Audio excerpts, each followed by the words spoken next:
to playing Team Fortress 2. I'm not gonna be mercy. I'm not gonna be anything the other than I'm losing. And you all had the tears all that I would pour. Should have been mercy. I'm not gonna be anything What is good, everybody? Was cracking. I don't know if people are still doing these kinds of videos or not. I don't know. But you know, you might come across a few like this. So today is actually the 16th, and I'm going to release this like maybe the last week of December. I'm recording this right now because I mean my decisions have been final for the past like 2-3 days, and chances are I'm pretty sure no group is gonna drop a song within the 2 weeks. It's gonna be like, oh snap, let me put them my top 10. Before we get into this thing, man, do not forget to smash that subscribe button. It's scientifically proven. It makes you smarter when you do so. We're gonna hop into this thing, man. Got you on the beat, little bitch. Alright, so check this out. Number 10, we going with Howlin' by Viction.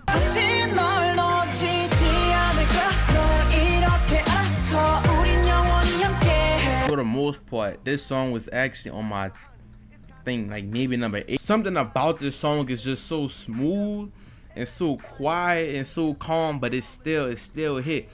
And it's nothing like when a song is still quiet and it's smooth, but it's still hit. It got real good vocals and stuff.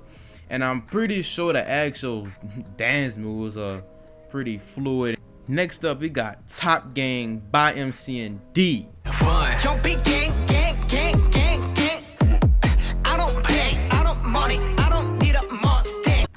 I actually really like this boy group.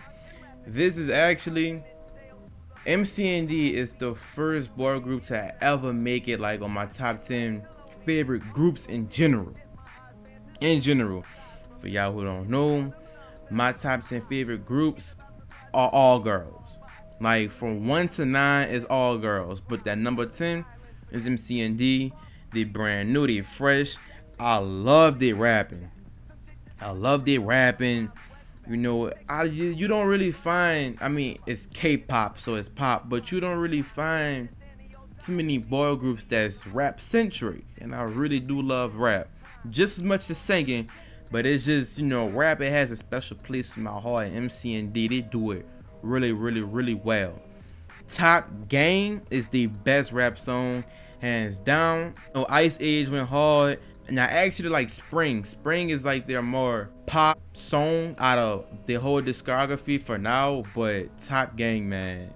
Next up, we got By My Side by Junie. I get to stay right by my side. Let me teach you how to love. I like this dude, man. I really like him. He got a dope voice. He makes some goddamn bangers. I've been bumping him all year. I got a Korean R&B playlist on my Apple Music. Let me see if I could like link it to like the description or something if I could. But he's honestly, throughout the whole Korean R&B playlist I have, you gonna see him a lot. He makes some really good songs. Him and Yellow Oasis, you know what I'm saying? I can't get enough of them too. I really do like them. People emailing me and shit. By My Side is probably his best slow song in my opinion, and you might actually see, you know, 1 or 2 more slow songs on this list, and you're gonna actually see some more boy groups on this list too, so that's a good thing, because last year it was mostly girls. You might see like 1 or 2 boy groups, but you know, 2020 was a pretty solid year for K-pop, so you're gonna see a bunch of everything. A Song for You by Gaho.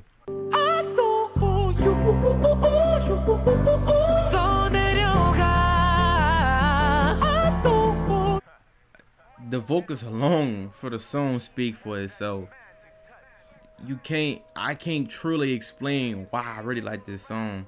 I could sing certain artists, he's taken like some intentional or not, whatever. He's taken some of their components, a certain part in the song that sounded like something that Sam Smith would. So he took familiar things that I've heard from other artists and basically put it in that song, and it sounds real good.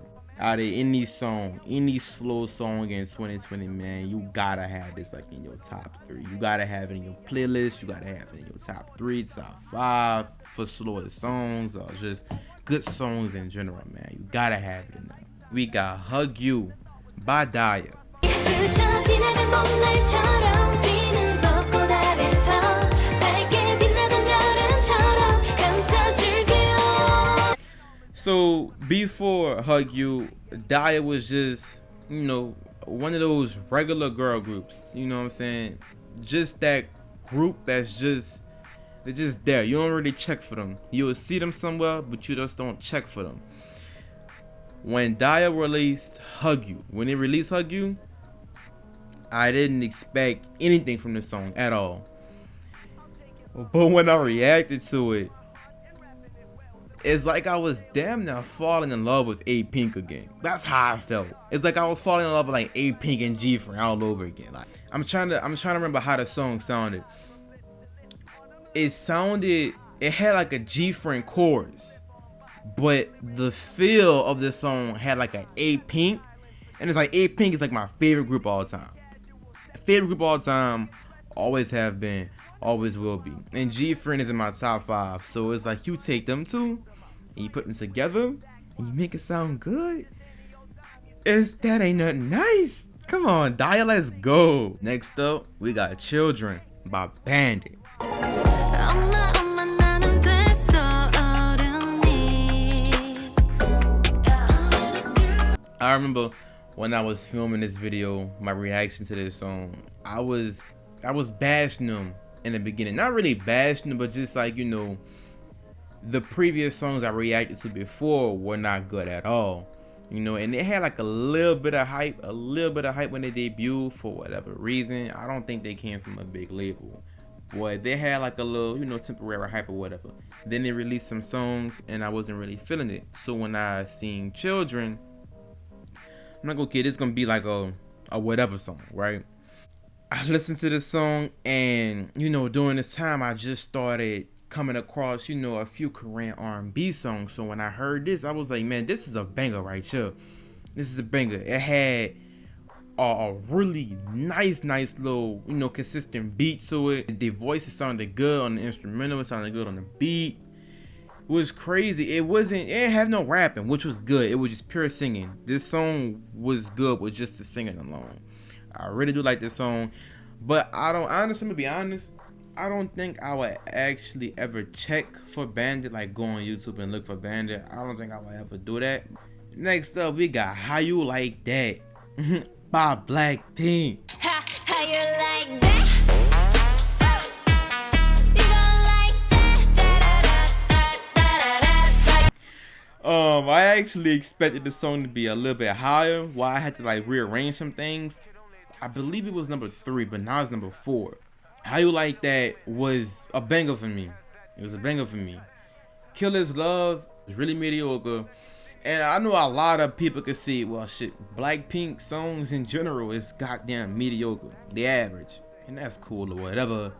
But I love their fucking simplicity. I love the averagery. What, that's not even a word, but I love that shit. You know what I'm saying? Also, I think How You Like That was the second title track for their first solid album, full-blown album. So that also, you know, kind of helped. Hey, Dr.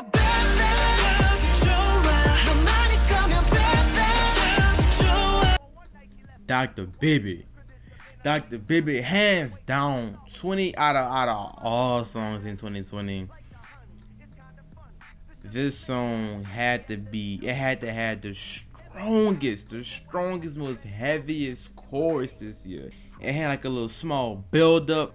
Sometimes when a song has that little build up and you can feel it, and it let you down with a chorus, that happens a lot. You know, especially with K-pop. But this song, it had that build up, and it hit you even harder with the chorus, man. It can't get no better than that. I really like that. We got Nunu Nana by Signature.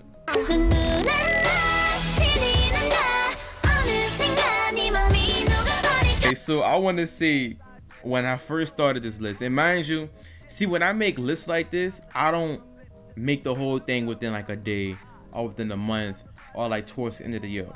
As soon as that next year start, I start the list. So for example, when 2021 hit January 1st, I'm refreshing the whole list and I'm starting from scratch.